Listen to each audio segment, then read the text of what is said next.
रवि शुक्र बृहस्पति पंचैतानि स्मरे नित्यं वेदवाणी प्रवर्तते वागीशा यस्य वदने लक्ष्मीर्यस्य च वक्षसि यस्यास्ते हृदये संवित् तं नृसिंहमहं भजे। अहो देवर्षिर्धन्योऽयं यत्कीर्तिं शारं धन्वनः गायनमाद्यनिदन्तन्त्र्या रमयत्यातुरं जगत्। धन्य धन्यतो नारदो ज्यासी सर्वा सर्वत्र गोविंदो सर्वथा हरिनामाचा छंदू तेने परमानंदो सदोदित। जो श्रीकृष्णाचा आवडता श्रीकृष्ण जा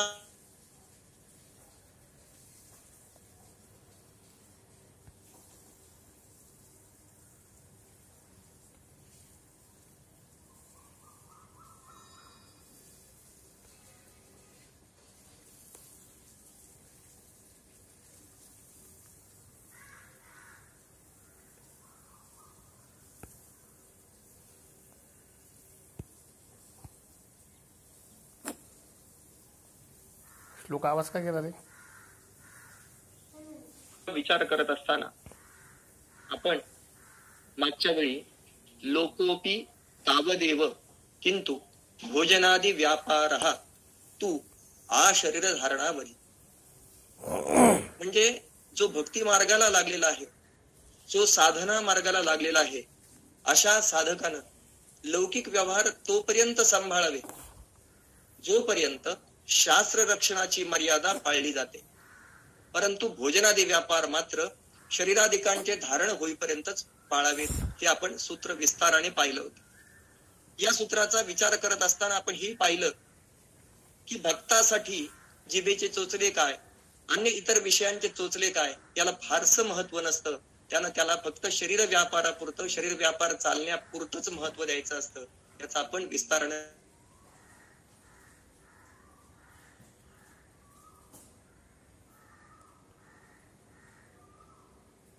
आलो. आणि आता देवर्षी नारदांनी हे काय सांगितलंय की तल लक्षण आणि वाचन ते नाना मतभेदा. असा आपल्या सगळ्यांपुढे प्रश्न पडेल की या भक्तीची लक्षणं वेगवेगळ्या प्रकारे कशी सांगितली जातात. लक्षण आपण पाहिलं की ज्याचा विचार केल्यानंतर आपल्याला एखादी वस्तू दाखवता येईल, ही अमुक वस्तू आहे, ज्यामुळे आपल्याला समजतं, त्याला त्या वस्तूचं लक्षण असं म्हटलं जातं. लक्षण प्रमाणाभ्याम वस्तू सिद्धी आपण पाहून आलेलो आहोत. एखाद्या गोष्टीचा निर्देश करायचा म्हटल्यानंतर बटाटा वडा कसा आहे हे आपल्याला सांगावं लागतं का, की त्याच्यामध्ये बटाटा आणि डाळीपासून केलेला एकत्र केलेला अशा प्रकारचा पदार्थ तळून केलेला, त्याचं लक्षण जसं समोर आपल्याला ठेवल्यावर बटाटा वडा आहे लक्षात येतं. तो पाहून तर ते आपण विशेषत्वानं पाहिलं पाहिजे. एखाद्या वस्तूचा इत्थंभूतपणाने ज्याच्यामध्ये विचार केलेला असतो आणि जे सांगितलं असता, जे दाखवलं असता, विशेषत्वानं हे तेच लक्षण आहे म्हणून ती वस्तू लगेच ओळखली जाते, त्याला त्या वस्तूचं लक्षण असं म्हणता येतं.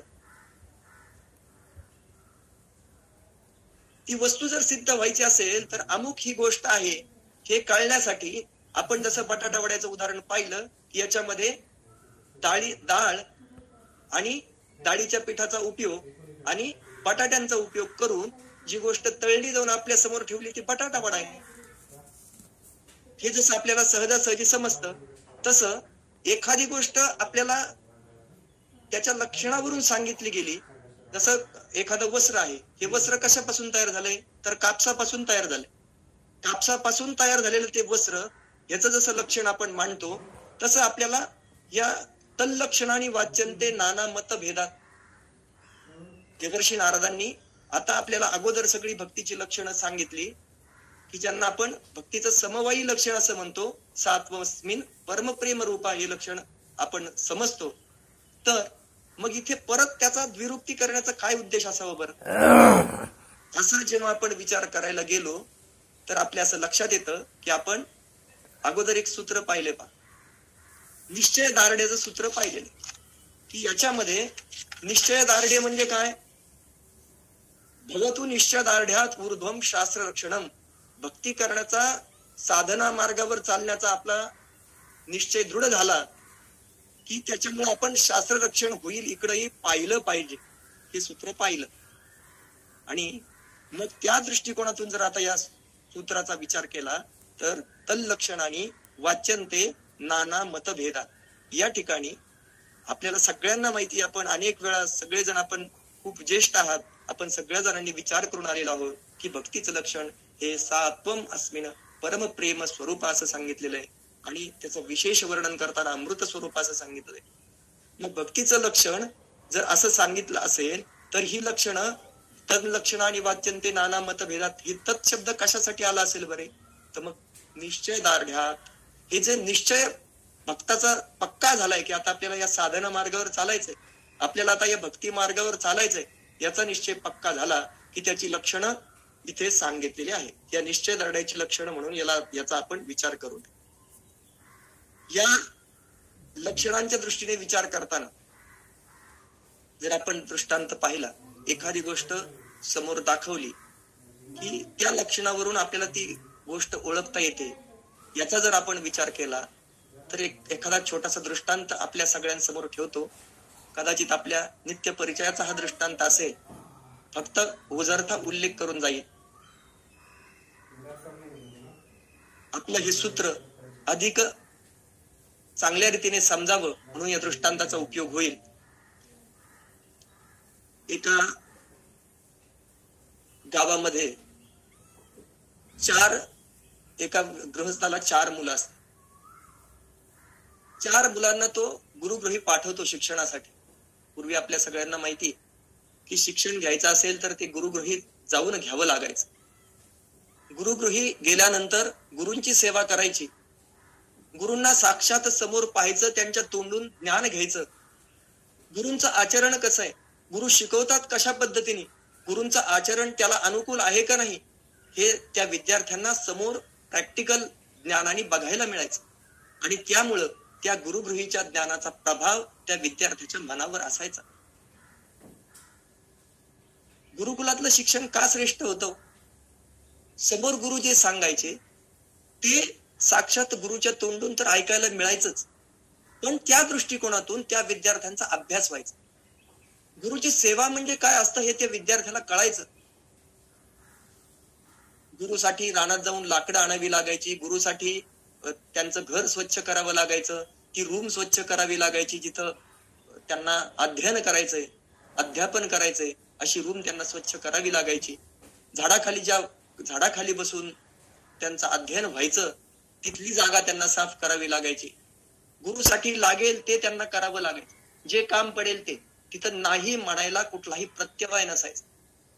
गुरूंनी सांगण्या अगोदर ते काम विद्यार्थ्यांनी केलेलं असायचं. अशा प्रकारचं त्यावेळेस प्रॅक्टिकल शिक्षण मिळायचं.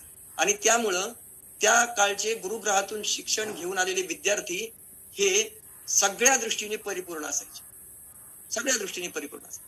त्यांचं जर अध्ययनामध्ये पूर्ण लक्ष असेल तर ते त्या दृष्टिकोनातून परिपूर्ण व्हायचेच. या आत्ताच्या अलीकडच्या काळातला हा दृष्टांत आहे. गुरुगृही ते गेले, त्या गृहस्थाची 4 मुलं आपल्या गुरुंकडे गेली, शिक्षण घ्यायला लागली. पण या 4 मुलांचं लक्ष मात्र त्या शिक्षणाकडे नसायचं. त्यांचा भर असायचा की गुरूंनी जे सांगितलंय ते पाठांतर करायचं आणि गुरूंना म्हणून दाखवायचं. प्रॅक्टिकल ज्ञानाकडे ते अजिबात लक्ष देत नसायचे. गुरूंनी आपल्याला अमुक गोष्ट सांगितली, ती करायलाच पाहिजे, कशासाठी करायला पाहिजे याच्या मागचा कोणताही विचार त्या चौघांकडे नव्हता. आणि म्हणून त्यांचं सगळं शिक्षण, जसं आपल्याला समर्थांनी पडत मूर्खाची लक्षणं सांगितली की त्याच्यामध्ये मनुष्याला सगळ्या गोष्टी कळतात पण ते वळत नाही, तसं अगदी त्या 4 शिष्यांच्या बाबतीत झालं. एकाच घरात जन्माला आलेली ती चार मुलं अभ्यासामध्ये एवढी प्रवीण होती की त्यांनी तो अभ्यास तोंडपाठ केला. पण प्रत्यक्ष ते ज्ञान व्यवहारामध्ये वापरायचं कसं हे जसं आजच्या विद्यार्थ्यांच्या लक्षात येत नाही किंवा आजच्या शिक्षण पद्धतीमुळे सगळ्यांचीच मती गुंग झाली की आजच्या या शिक्षणाचा उपयोग व्यवहारामध्ये करताना फक्त नोकरीसाठी करायचा की एखादा आपला व्यवसाय स्वतंत्रपणे थाटण्यासाठी करायचा, याचं जसं सांगड माणसाला जुळवता येत नाही. आणि सुरुवातीला त्याचं उद्दिष्ट असतं की नाही मला कुठली तरी सरकारी नोकरी मिळवायची आणि त्याच्यामध्ये काम करायचं, हे उद्दिष्ट प्रत्येकाचं असतं. नाहीच मिळाली तर बघू पुढे काय करायचं ते. कुठल्याही गोष्टीवर ठाम पण नसतं. अगदी तसंच त्या विद्यार्थ्यांच्या चार जणांच्या बाबतीत झालं की त्यांनी हे सगळं ज्ञान घेतलं. प्रॅक्टिकल ज्ञानाचा अभाव त्यांच्यामध्ये होता आणि हे सगळं ज्ञान घेऊन ज्ञान पूर्ण झाल्यानंतर गुरु पण त्यांच्याकडे दुर्लक्ष करायचे. आपल्याला माहिती, वर्गामध्ये शिक्षक मुलांना शिकवायला लागल्यानंतर एखादी मुलं लक्ष नसेल तर त्याला गुरु एकदा सांगतात, दोनदा सांगतात, नाही बाबा तू पाठ करून आण, वही पूर्ण करत जा, हे प्रॅक्टिकलला तू येत जा, त्याच्यामुळे तुझा अभ्यास चांगला होईल, पक्का होईल. अनेक वेळा ते वाचावं लागतं असं अनेक वेळा गुरूंनी सांगितलं आणि त्या मुलाच्या मनावर जर का तो प्रभाव पडत नसेल तर ते गुरु ही शेवटी सांगायचं सोडून देतात. आणि या सगळ्या चौघांच्या बाबतीतही तसंच झालेलं होतं. त्यांना अभ्यास पूर्ण झाल्याचं सर्टिफिकेट, प्रमाणपत्र गुरूंनी दिलं आणि ही मुलं निघाली. उच्च कोटीचं ज्ञान त्यांनी मिळवलं, अभ्यास पूर्ण अशा प्रकारचं ज्ञान त्यांनी मिळवलं. पण त्यांच्याकडे लॉजिक कुठल्या प्रकारचं नव्हतं. ते ज्ञान वापरायचं कसं याचं लॉजिक त्यांच्याकडे नव्हतं. विद्या खूप मोठी होती त्यांच्याकडे.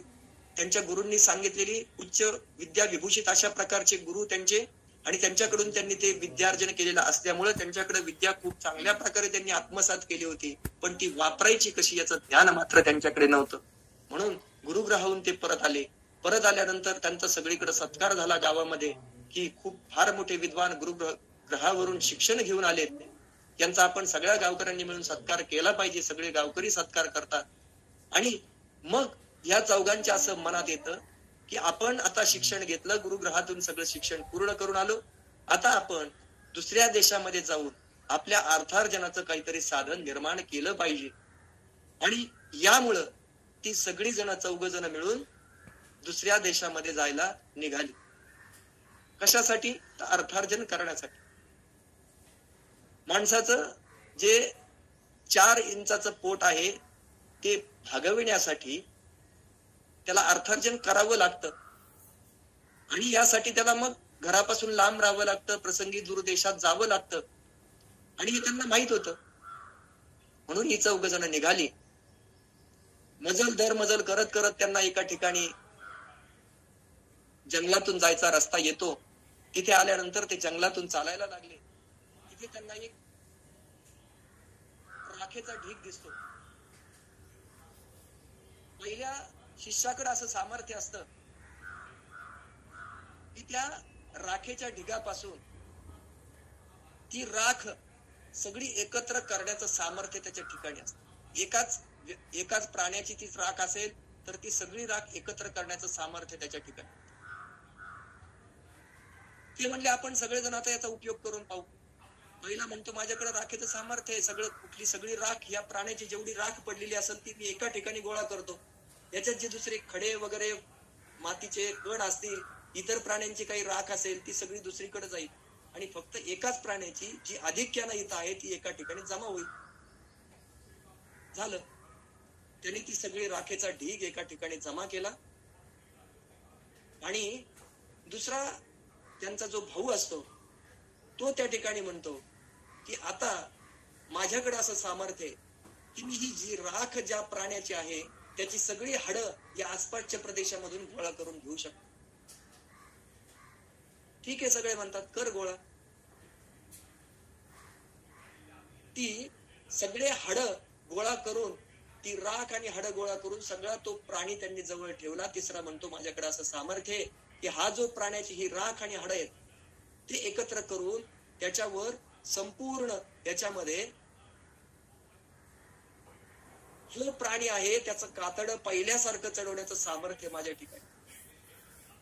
आणि तिसऱ्याने ते सामर्थ्याचा उपयोग करून, मंत्रशक्तीचा उपयोग करून त्या त्या प्राण्याच्या त्या राखेच्या ढिगावर आणि हाडामासाच्या त्या याच्यावर ते संपूर्ण मांस चढवलं आणि तो प्राणी दिसायला लागला.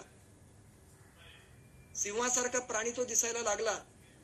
आणि मग हा सिंहासारखा प्राणी दिसायला लागल्यानंतर सगळेजण म्हणायला लागले, ते चौघांनी विचार केला की अरे प्राणी तर तयार केलाय, सिंहासारखा अकराळ विक्राळ प्राणी समोर दिसतोय, तिघांनी आपल्या याचा उपयोग केलाय.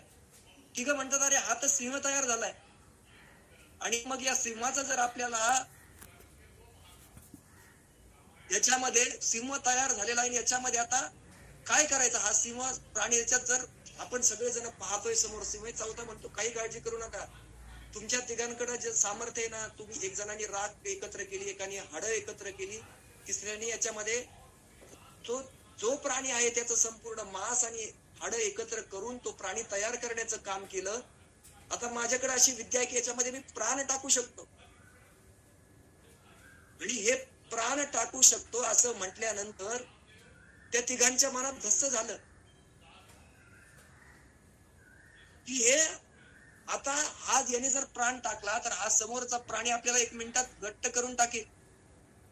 पण ही विचारशक्ती जरी ते मोठ्या उच्च कोटीच्या गुरुकडे शिकलेले असले तरी प्रॅक्टिकल ज्ञानाकडे त्यांचं लक्ष नसल्यामुळं त्यांच्या ठिकाणी ही विचारशक्ती नव्हती. आणि मग त्यांनी काय केलं, त्या चौथ्यानी तिघांनी आपल्या विद्येचा उपयोग केलाय. आपल्यालाही कधी कधी असं होतं बघा की 1-2 जणांनी त्यांचं सामर्थ्य एखाद्या गोष्टीतलं त्यांचं श्रेष्ठत्व सिद्ध केलं की आपल्यालाही वाटतं कधी कधी आपणही या गोष्टीतलं श्रेष्ठत्व सांगावं. पण असं म्हणतात की एखाद्या गोष्टीचा वापर जर करायचा असेल तर त्याचा सारासार विवेकानं विचार केला पाहिजे. सराउंडिंग हे सगळं करण्यासाठी योग्य आहे की नाही, समोरच्या व्यक्तींमध्ये, समोरच्या व्यक्ती समूहामध्ये मला ती गोष्ट करण्यासाठी विनवणी केली जाते की नाही, मी त्या गोष्टीसाठी आमंत्रित आहे की नाही. आणि चौथा आणि सगळ्यात महत्वाचा विचार की ही गोष्ट केल्यानंतर आपल्या या संपूर्ण समाजाला आणि मला कुठल्या प्रकारचा अपाय तर होणार नाही ना. या सगळ्या गोष्टीचा साकल्यानं विचार करून ती गोष्ट करावी लागते. आणि हे त्या सगळ्यांना या सगळ्या गोष्टीचं मंत्राचं ज्ञान होतं, सगळं एकत्र करण्याचं सामर्थ्य त्यांच्या ठिकाणी होतं. पण अमुक गोष्ट केल्यानंतर याचे परिणाम काय होतील, त्याचा परिणाम स्वरूप आपल्याला कुठल्या गोष्टीला तोंड द्यावं लागेल याचं सामर्थ्य त्यांच्या ठिकाणी नव्हतं. आणि म्हणून चौथ्याने त्याच्यामध्ये प्राण फुंकला आणि त्या अकराळ विक्राळ सिंहानं मोठी डरकाळी फोडून या चौघांनाही तिथं फस्त केलं.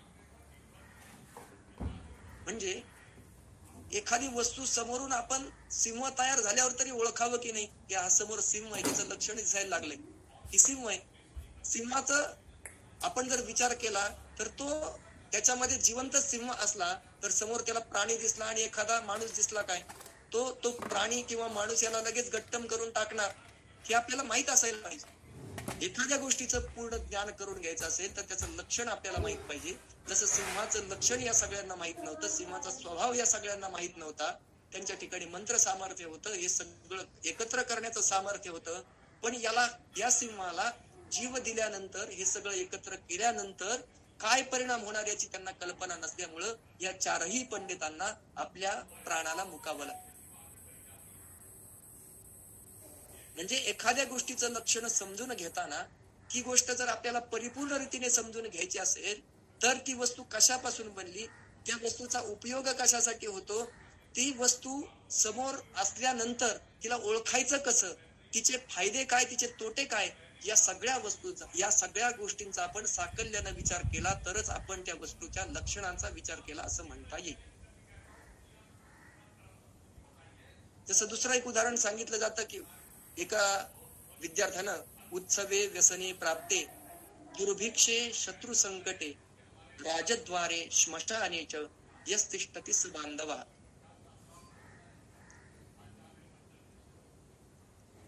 उत्सवाच्या ठिकाणी व्यसन म्हणजे संकटात सापडल्यानंतर, दुर्भिक्ष म्हणजे दुष्काळामध्ये किंवा वाईट परिस्थिती उद्भवल्यानंतर, दुर्भिक्षे शत्रू संकटे शत्रूचं संकट ओढवल्यानंतर, एखाद्या शत्रू आपल्याला मारायला आला, युद्धाच्या वेळेस त्यांनी आपल्याला काही अपाय करायला लागला, दुर्भिक्षे शत्रू संकटे, राजद्वारात गेल्यानंतर, सरकार दरबारी गेल्यानंतर काही अडचणी आल्या, दुर्भिक्षे शत्रू संकटे राजद्वारे श्मशानेच. आणि श्मशानेचा याचा अर्थ काय की अत्यंत संकटात एखादा दुःखद प्रसंग आपल्यावर ओढवल्यानंतर त्यावेळी आपल्या दुःखाच्या प्रसंगात जो आपल्या बरोबर उभा राहतो त्याला मित्र बांधव असं म्हटलं जातं.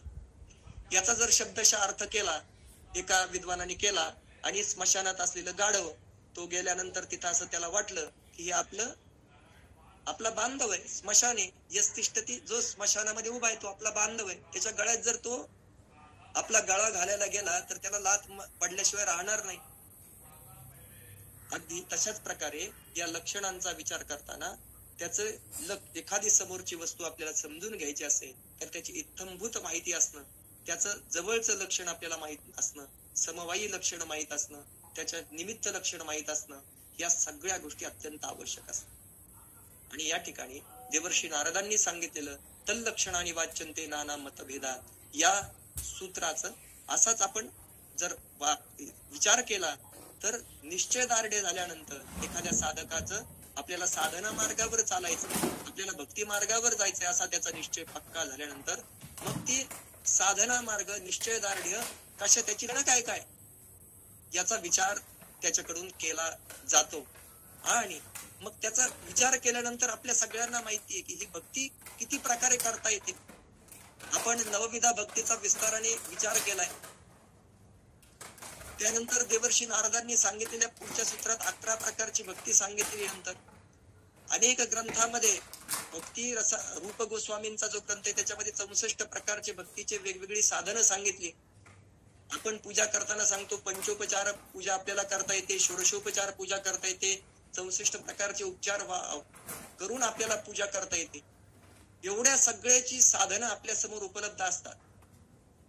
आणि मग याचा जर आपण विचार करायला गेलो तर या प्रत्येक साधनाचा विचार कोणत्या कोणत्या आचार्यांनी केलाय बरं असं जर आपण पाहायला गेलो तर एक छान असा श्लोक आहे बघा.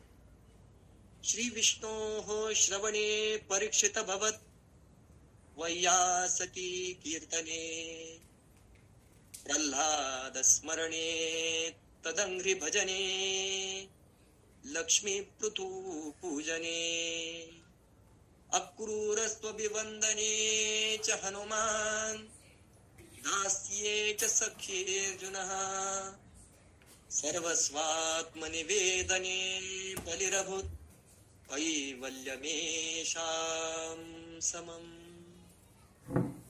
वेगवेगळ्या भक्ती कुणी केल्या याचा या संपूर्ण श्लोकामध्ये उल्लेख आलेला आहे. श्रवण भक्ती कुणी केली तर आपल्या सगळ्यांना माहितीये श्रीमद भागवत शास्त्र ज्यांनी 7 दिवस ऐकलं आणि आपल्या जीवनामध्ये जर प्रयोग करायचा असेल, आपल्या जीवनामध्ये जर उपयोग करायचा असेल तर रामायणासारखं शास्त्र आमच्याकडे उपयोगी. आम्हाला जर जोडणारं शास्त्र पाहिजे असेल तर भगवद्गीतेसारखं शास्त्र आमच्या जवळ आहे. आणि आम्हाला या संपूर्ण जगाचा निरोप घ्यायचा असेल, चांगल्या पद्धतीनं जीवन जगून आम्हाला या विश्वाचा निरोप घ्यायचा असेल तर कोणतं शास्त्र याचा विचार करायला गेलो तर श्रीमद भागवतासारखं दुसरं शास्त्र नाही. आणि हे श्रीमद भागवत ज्या भगवान शुकमुनींनी परीक्षित राजाला सांगितलं त्या परीक्षित राजाला श्रवण भक्तीचा आचार्य मानलं जात. आयुष्याच्या अंतकालामध्ये जेव्हा माणसाला मरण समोर दिसायला लागतं, परीक्षित राजाला जेव्हा त्या शृंगी ऋषींकडनं शाप मिळाला की येत्या 7 दिवसात तक्षकाचा दंश होऊन तू या जगातून निघून जाशील असं जेव्हा त्याला सांगितलं तेव्हा परीक्षित राजाने ज्याला साक्षात भगवान श्रीकृष्णांनी गर्भामध्ये असताना वाचवलं होतं त्यांच्यामध्ये एवढं सामर्थ्य होतं की कदाचित त्यांनी विचार केला असता, त्यांनी एखादा यज्ञ केला असता तर ते त्या तक्षकालाही मारू शकले असते. पण त्यांनी विचार केला की मला इथं ब्राह्मणाकडून ऋषितुल्य व्यक्तिमत्वाकडून मला शाप मिळालाय आणि तो शाप तर खरा व्हायला पाहिजे. प्रत्यक्ष त्या ऋषीच्या वडिलांनाही असं वाटत होतं की आपल्या मुलांनी परीक्षितासारख्या धर्मपरायण राजाला हा शाप द्यायला नको होता. आणि जेव्हा त्या राजाला असं कळलं की आपण 7 दिवसामध्ये या जगात राहणार नाहीत, हे लोकांची यात्रा आपण संपवणार आहोत, तेव्हा त्यांना सगळ्यात अगोदर श्रीमद भागवत कथा श्रवणाची तयारी सुरू केली. विचार करा, एखाद्या व्यक्तीला मरण समोर दिसतंय, डॉक्टरांनी असं सांगितलंय की तुम्ही फार तर फार 4-5 दिवसाचे सोबती आहात, तर माणसाच्या मनावर प्रचंड दडपण येतं. काय करावं, कुठं दाखवावं, कुठं जाऊन टेस्ट कराव्यात, कोणकोणत्या हॉस्पिटल मधून जाऊन दाखवावं, कोणकोणत्या देवाला जावं, कुठलं देवस्थान जागृत आहे, कुठं गेल्यानंतर भस्म लावल्यावर त्याचा फार चांगला उपयोग होईल, अशी अनेक मार्ग उपलब्ध असताना आजच्या काळात आपल्याला हे सगळ्या गोष्टी आपण करायला पाहतो, सगळ्या गोष्टी करायला पाहतो, आणि या सगळ्या गोष्टी करून थकल्यानंतर जेव्हा असं कळतं की आता ही अपरिहार्यता आहे, तेव्हा मनुष्य याकडे वळतो. परंतु परीक्षित राजाला जेव्हा कळलं की 7 दिवसामध्ये आपला मृत्यू होणार आहे, तेव्हा त्याने भगवान शुकमुनींना पाचारण केलं आणि भगवान शुकमुनींकडनं 7 दिवस श्रीमद भागवताचं श्रवण केलं. श्रीमद भागवताचं श्रवण केल्यानंतर त्यांना, या महाराज परीक्षितांना उत्तम गती अशा प्रकारची प्राप्त केली, कैवल्य मोक्ष प्राप्ती झाली. हे सगळं कशातून घडलं? भगवंताची कथा ऐकली, अधिकारी पुरुष व्यक्तीच्या मुखातनं ती ऐकली. म्हणून या ठिकाणी श्री विष्णू हो श्रवणी परीक्षित भवत. दुसरं काय सांगितले? वैयासकी कीर्तने. आता या ठिकाणी वैयासकी कीर्तने असा उल्लेख आलाय. पराशर मुनी आणि सत्यवती यांचे पुत्र असणारे भगवान वेदव्यास, त्यांचा जन्म झाल्याबरोबर जे तपश्चर्येला निघून गेले, आणि असं म्हटलं जातं की व्यासोच्छिष्टम जगत सर्वम. या भगवान वेदव्यासांनी अशी एकही गोष्ट या जगामध्ये ठेवली नाही की जिला त्यांच्या विशाल अशा बुद्धीने स्पर्श केलेला नाही. अशा भगवान व्यासांकडून जे जे ऐकलं गेलं, सगळ्यांना सांगितलं गेलं, संपूर्ण 4 वेदांची रचना. असं म्हणतात की एकच वेद होता, सगळ्या ऋचा एकत्र होत्या. या कलियुगाचा प्रभाव वेदव्यासांनी पाहिला की आता या कलियुगातल्या माणसाला एवढे विषय त्याच्या समोर आहे की संपूर्ण वेदाचं अध्ययन करणं त्याच्याच्यानं शक्य नाही. मग भगवान वेदव्यासांनी 4 भागामध्ये त्याचं विभाजन केलं. एवढंच नाही, 18 पुराणांची रचना केली. जे जे म्हणून पृथ्वी तलावर साहित्य उपलब्ध आहे ते भगवान वेदव्यासांच्या महान अशा प्रकारच्या विशाल अशा बुद्धीचं द्योतक असं समजलं जातं. आणि म्हणून वैयासकी कीर्तने यांना कीर्तन भक्तीचं आचार्य म्हटलं जात. प्रल्हाद स्मरणे. प्रल्हादाचं आपण चरित्र विस्ताराने पाहिलंय की भगवंताचं स्मरण कुणीच हृदयापासून केलं. अनेक संकट आल्यानंतरही ज्यानं आपल्या जीवावर आलेल्या संकटाचा विचार केला नाही आणि भगवंताच्या नामामध्ये, भगवंताच्या स्मरणामध्ये अखंडपणे तल्लीन राहिले, असे असुर कुलामध्ये जन्मलेले प्रल्हाद हे स्वर्ण भक्तीचे आचार्य म्हणवले जातात. चरणसेवा कुणी केली? तदंग्री भजने. या लक्ष्मी, तदंग्री भजने लक्ष्मी. या विष्णूंची चरणसेवा कुणी केली? तर लक्ष्मी सारखी चरणसेवा भगवान विष्णूंची कुणी केलेली नाही. क्षीरसागरामध्ये जेव्हा भगवान विष्णू आपल्या ध्यान अवस्थेमध्ये असतात, शांताकारम भुजग शयनम या त्यांच्या स्थितीमध्ये असतात, त्यावेळीही भगवती लक्ष्मी देवी त्यांची चरणसेवा करण्यामध्ये तत्पर अशा प्रकारची असते. त्यामुळे चरणसेवेमध्ये चरणभक्तीचे आचार्य, चरणसेवेमध्ये आचार्य मानले गेले त्या भगवती लक्ष्मीला. श्रीमद भागवतात आलेलं पृथ्वीराजाचं चरित्र की ज्यांनी असं म्हटलं जातं की या पृथ्वीचं दोहन केलं. पृथ्वीतून पिकं येत नव्हती. या लोकांसाठी, त्यांच्या प्रजेसाठी लागणारी अन्नधान्याची सेवा या पृथ्वीकडून होत नव्हती. तेव्हा पृथ्वीचं दोहन करण्यासाठी या पृथ्वीराजानं खूप मोठं काम केलं. या पृथ्वीराजाची पूजन भक्तीमध्ये विशेषता होती. भगवंताचं पूजन करण्यामध्ये पृथ्वीराजाचा हात कुणी पकडलेला नाही असं म्हणतात. म्हणून त्यांना पूजन भक्तीचं आचार्य म्हटलं जातं. आपल्या सगळ्यांना अक्रूर जी माहिती आहे, कंसाच्या राजसभेमध्ये जरी असले तरी श्रीकृष्णावर अपरिमित अशा प्रकारची भक्ती त्यांची होती. आणि म्हणून या नंद व्रजामध्ये जेव्हा ते आले तेव्हा त्यांनी गोपींची पावलं ज्या त्या गोकुळातल्या वृंदावनातल्या व्रजावर पडली, त्यांना असं म्हटलं की वंदे नंद व्रज श्रीणाम पादरेणू अविष्णशः. त्या सगळ्या चरणकमलां जिथं जिथं गोपींची चरणकमल पडली त्या चरणकमलाच्या खाली असणारे रजकण जे आहेत ते आपल्या भाळी लावले. अशा अक्रूरांनी वंदन भक्ती अतिशय चांगली केली म्हणून त्यांना वंदन भक्तीचे आचार्य मानलं जातं.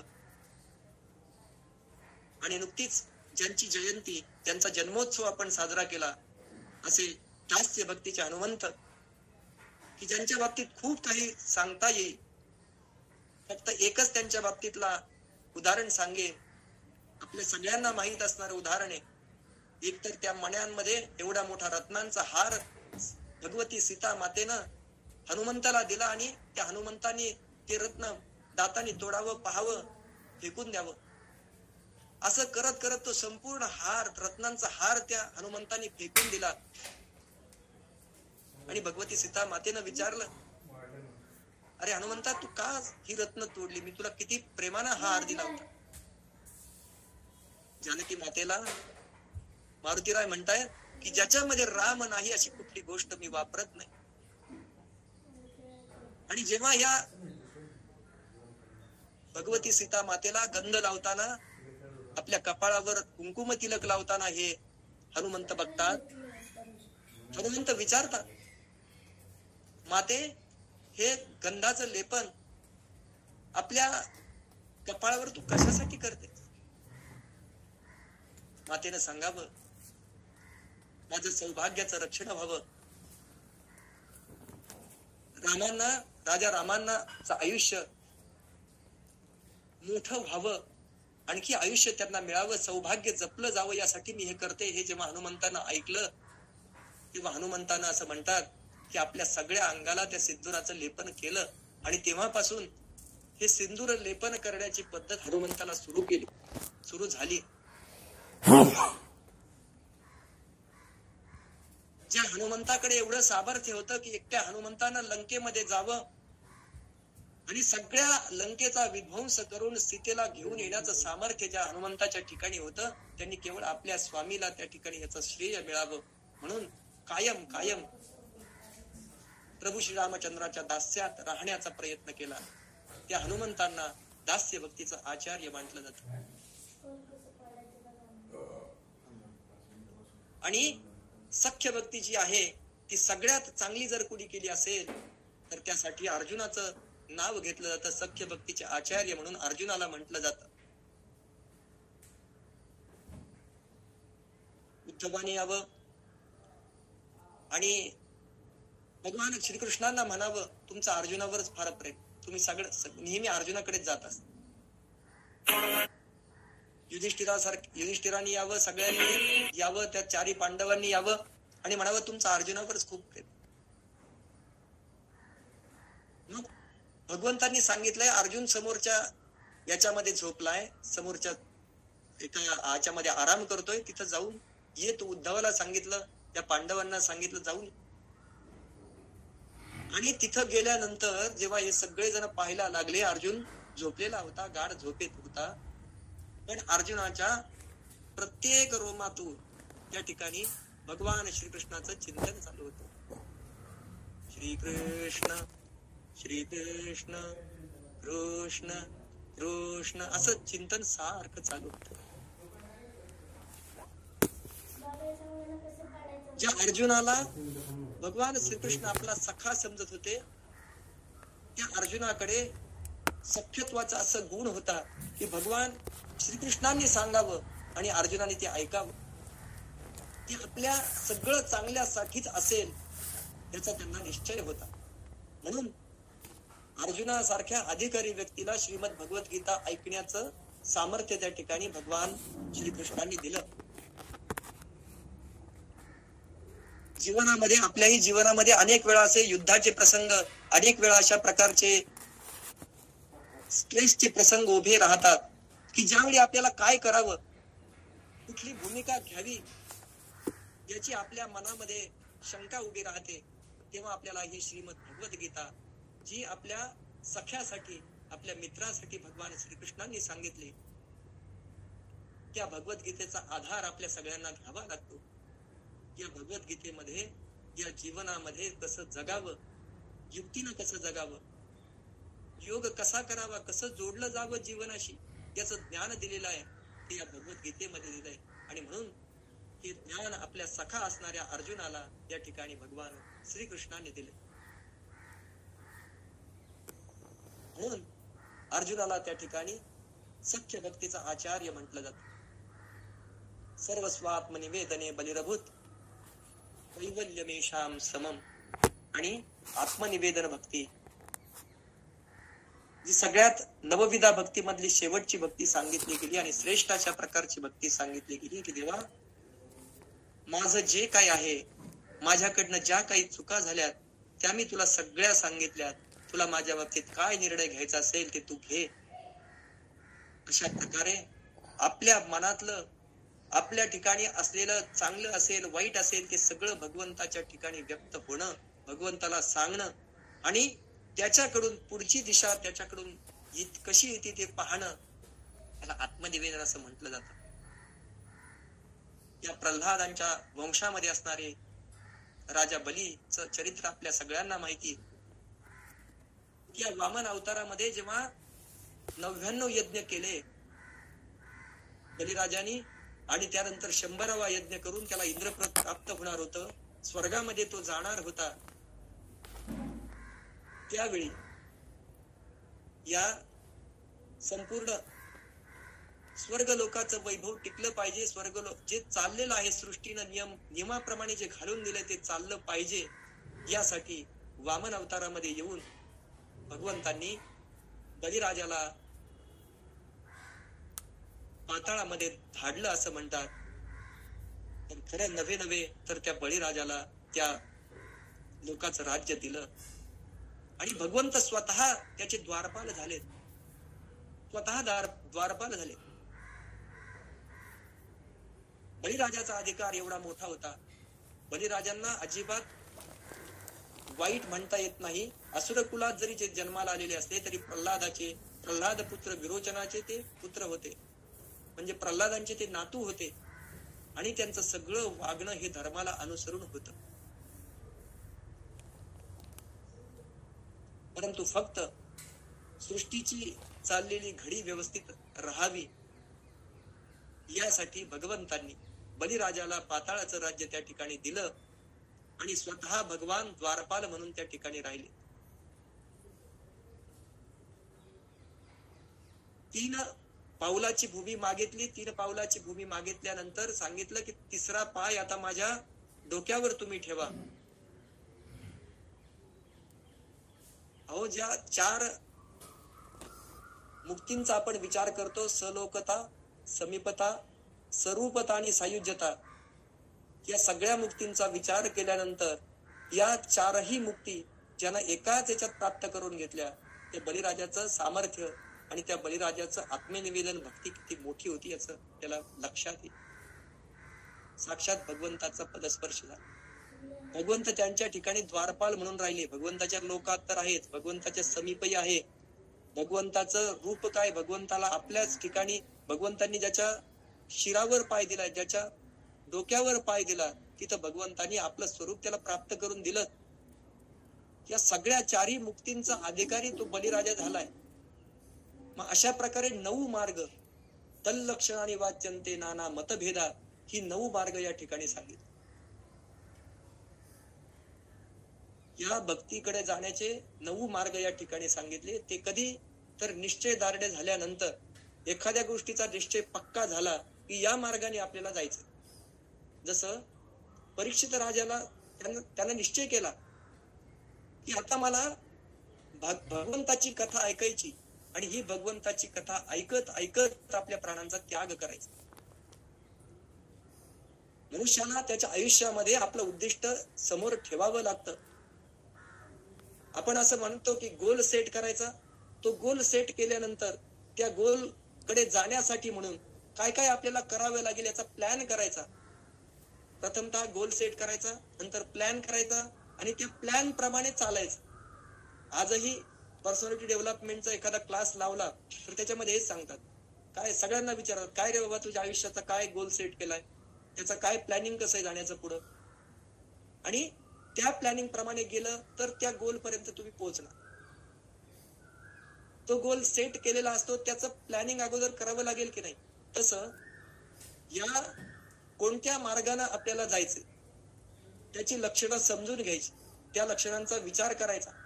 आपल्या स्वभावाला, आपल्या परिस्थितीला, आपल्या बुद्धीला, आपल्या शरीराला, आपल्या या सद्यस्थितीला पेलवेल असा मार्ग कोणता याचा विचार आपण विवेकानं करायचा आणि त्या मार्गाने चालत चालत आपल्याला या साधना मार्गावर चालत भक्तीची प्राप्ती करून घ्यायची.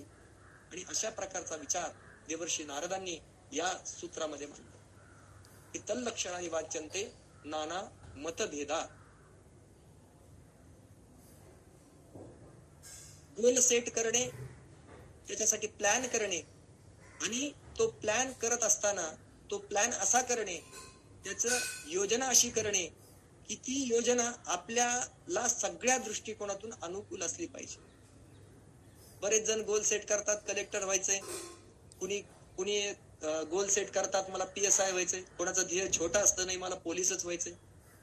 आणि हे करण्यासाठी मग प्लॅन काय करायचा, तर याला कुठलाही प्लॅन जो सांगितलाय तो प्लॅन कुठल्या तरी वेगळ्या मार्गाने करून जमत नाही. मग याच्यासाठी कुणाकडे वशिला लावावा लागेल, याच्या प्रश्नपत्रिका बाहेर मिळतील का, याचं अमुक हे करेल का, कदाचित व्यवहारामध्ये होतही असेल. पण जेव्हा भक्ती मार्गासारखा परमेश्वर प्राप्तीला जाण्याचा आपण विचार करतो तेव्हा सद्गुरु सारखं साधन त्या ठिकाणी लागतं. सद्गुरूंनी सांगितलेल्या मार्गावर त्या ठिकाणी जावं लागतं. सद्गुरूंनी जो म्हणून मार्ग दाखवलाय त्या मार्गावर मार्गक्रमण करत करत सद्गुरूंनी आपल्या परिस्थितीला सूट होईल असा मार्ग शोधून आपल्याला दिलेला असतो. तुला 2 मिनिटं. देवर्षी नारदांनी त्या वाल्या कोळ्याला सांगावं, तू मरा का होईना आता इथं जप कर आणि हा जप केल्यानंतर तुला त्या ठिकाणी तुझं इप्सित साध्य होईल.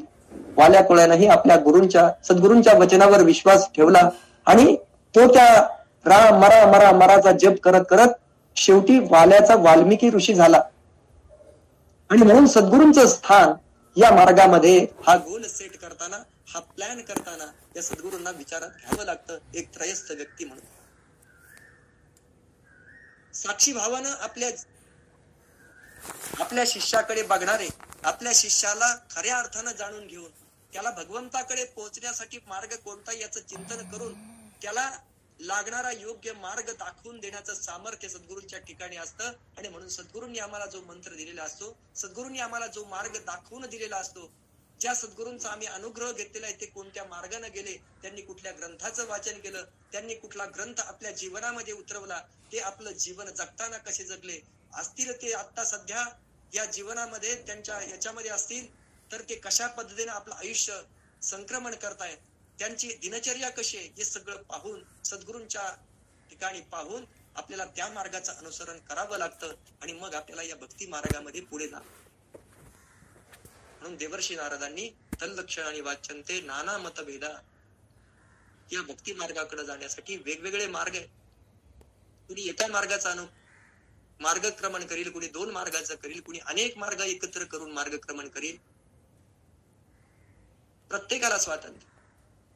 आणि मग हे सगळं सांगत असताना हे मार्ग कोणते याचा उल्लेख एकदा केले की मग ते मार्ग कोणते हे सांगावं लागतं, सूत्राच्या द्वारे सांगावं लागतं. तल्लक्षणानि वाच्यन्ते नाना मतभेदात असं देवर्षी नारदांनी सांगितलं. पुढे लगेच 16वं सूत्र सांगितलं की पूजादिषु अनुराग इति पाराशर्यः.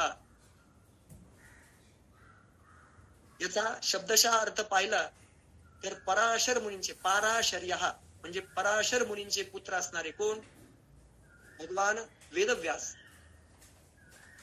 पूजादिषु अनुरागः, पूजा आदी मार्गांमध्ये अनुराग असणं, अनुराग म्हणजे प्रेम असणं, यालाच भक्ती असं म्हटलं जातं. सगळ्यात पहिल्यांदा कोणाचं मत सांगितलं देवर्षी नारदांनी? तर व्यासांचं मत सांगितलं. वास्तविक पाहत आपल्या सगळ्यांना माहितीये की व्यास हे देवर्षी नारदांचे शिष्य आहेत. तसं पाहायला गेलं पहिल्यांदा श्रीमद भागवताचा उपदेश या व्यासांना जर कोणी केला असेल तर तो देवर्षी नारदांनी केलाय.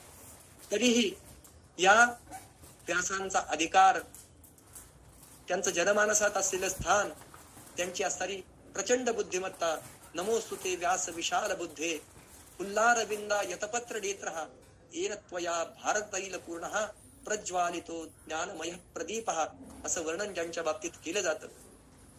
विशाल बुद्धी असणारे, तैल बुद्धी असणारे, साक्षात बुद्धिदाता श्री गणेशालाही जेव्हा हे महाभारत लिहायचं वेळ आली तेव्हा या गणेशांनीही सांगितलं की तुम्ही एवढ्या स्पीडनं मला सांगितलं पाहिजे की मला तुम्ही सांगायचे थांबले की मी माझं कार्य उरकणार आणि इथून निघून जाणार. आणि सिद्धिविनायकांची सगळ्यांना आपल्याला ख्याती माहिती. रावणाच्या बाबतीत त्यांनी काय केलं होतं? त्याचं आत्मलिंग आणलं. त्यांनी सांगितलं की 3 मनुस्तर जर तू आला नाहीस रावणा तर मी इथं या ठिकाणी ठेवून दे. आणि बहिर्दिशेला गेलेल्या रावणाला जेव्हा 3 मनुस्तर तो आला नाही तेव्हा ते आत्मलिंग, भगवान शंकराचं आत्मलिंग त्यांनी तिथं ठेवलं आणि ते गोकर्ण महाबळेश्वर म्हणून प्रसिद्धीला आलं. व्यासांना याची कल्पना होती की आपण कुणाला रायटर म्हणून बसवलंय, लेखक म्हणून कुणाला बसवलंय. आणि म्हणून त्यांनी पण असा अट घातली की जेव्हा असा प्रसंग येईल की जो तुम्हाला जे मी लिहायला सांगेन ते तुम्ही समजल्याशिवाय लिहायचं नाही. आणि म्हणून जेव्हा जेव्हा असं म्हणतात की महर्षी वेदव्यासांना स्नान संध्यादी त्यांच्या नित्य अन्निकाला जायचं असेल, बहिर्दिशेला जायचं असेल, तेव्हा ते असा कूट श्लोक सांगायचे आणि साक्षात बुद्धिदाय विनायकालाही त्या ठिकाणी विचार करायला भाग पाडायचे. आणि तो विचार करत असताना ते तोपर्यंत आपला कार्यभाग उरकून घ्यायचे. आणि असं सगळं त्या व्यासांनी करून व्यास पुन्हा समोर येऊन पुढचं सांगायला लागायचे. म्हणून महाभारतामध्ये 1,00,000 श्लोकांच्या संहितेमध्ये असे अनेक कूट श्लोक आहे. असं म्हणतात की ज्या ठिकाणी भगवान बुद्धिदात्या विनायकालाही अनेक वेळा विचार करावा लागला. तिथं आपल्यासारख्या सामान्यांची काय कथा. अशा प्रकारच्या या वेदव्यासांचं पहिल्यांदा विचार देवर्षी नारदांनी या ठिकाणी 16व्या सूत्रात केला की पूजा इत्यादी साधनांमध्ये, म्हणजे पूजामध्ये व्रतांच्या वेळेस पूजा केली जाते, वेगवेगळे पर्व असतील, महोत्सव असतील, जयंत्या असतील, याच्यामध्ये पूजा केली जाते. या सगळ्यांच्या वेळेस येणारी पूजा जी आहे त्या पूजेमध्ये असणारा अनुराग म्हणजे भक्ती, असं या ठिकाणी वेदव्यासांनी भक्तीचं लक्षण करून सांगितलंय. या वेदव्यासांच्या जन्माबद्दल आपण थोडासा जो विचार करून आलो की महर्षी पराशर आणि भगवती यांचे पुत्र असणारे, सत्यवती यांचे पुत्र असणारे वेदव्यास सगळ्या शास्त्रांना जाणणारे होते. जन्मल्यानंतर तपाला गेले, तप करून त्यांनी इतकं ज्ञान मिळवलं. पण पाहिलं की त्यांनी संपूर्ण जगात असणारं ज्ञान ते मिळवलं. या सगळ्या वेदांची रचना केली, 18 पुराणांची रचना केली. जे जे म्हणून आहे ते सगळं व्यासांनी निर्मित केलेलं आहे. म्हणून व्यास विचारांचा मागोवा असं माऊलींनी पण वर्णन केलं.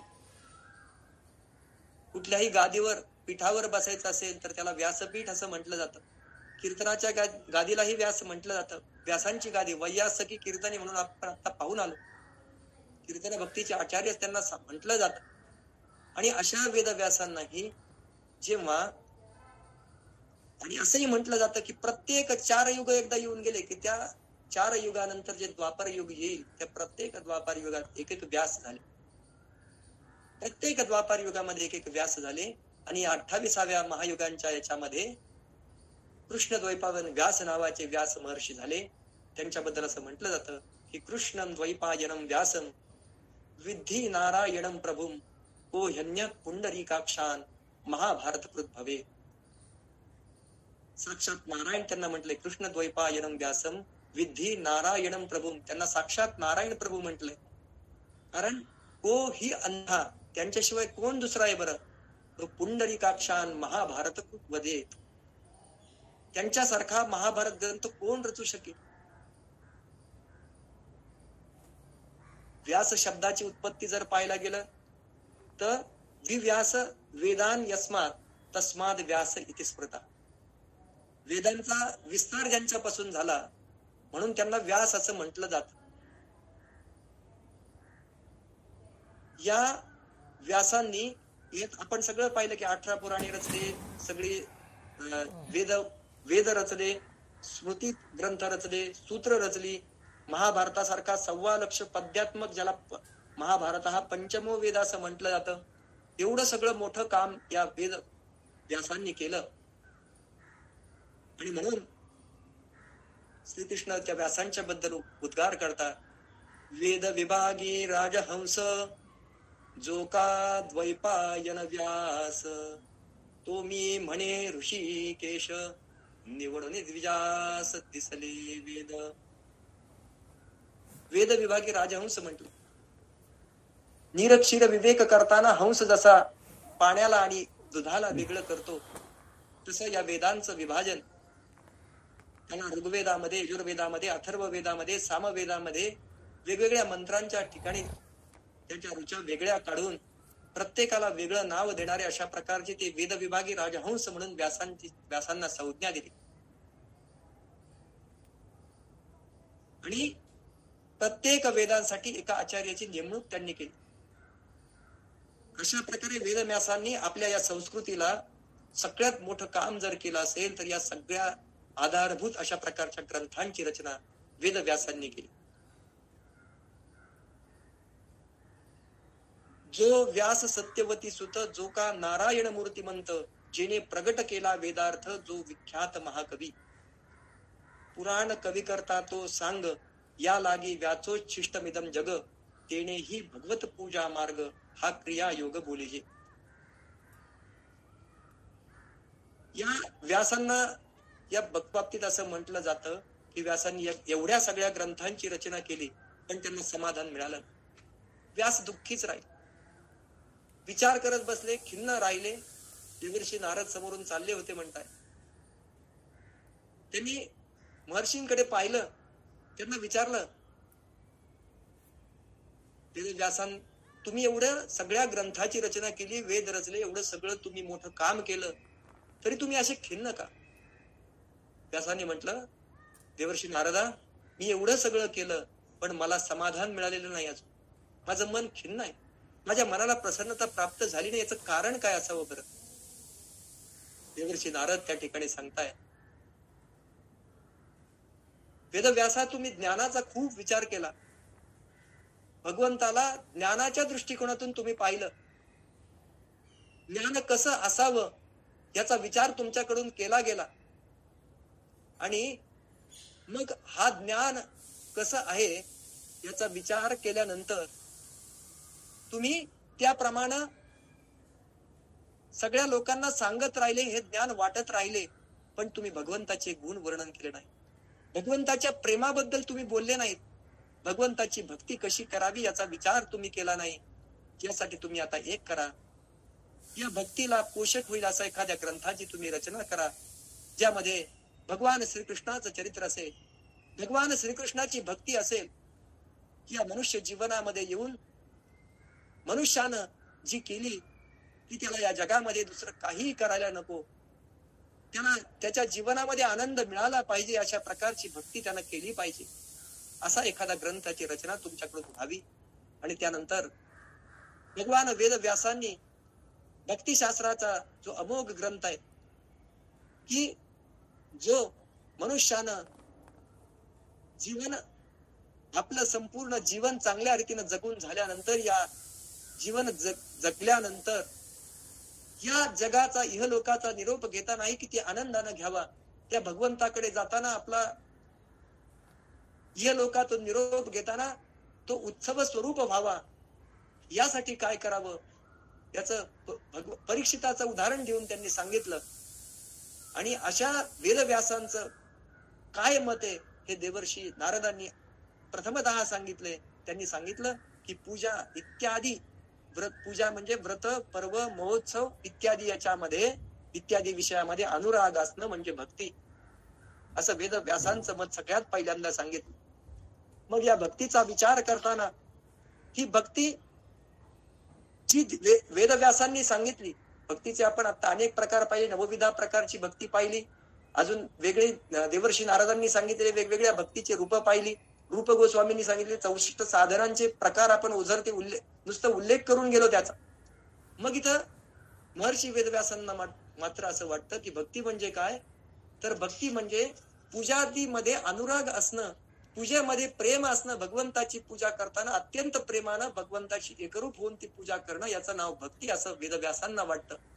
आणि याचा जेव्हा या पूजन भक्तीचा विचार केला जातो त्यावेळेस ही पूजन भक्ती कशी याचा हे मांडताना, याचा आलेख मांडताना रूप गोस्वामींनी सांगितलंय की भक्तीचे 2 प्रकार त्यांनी सांगितले.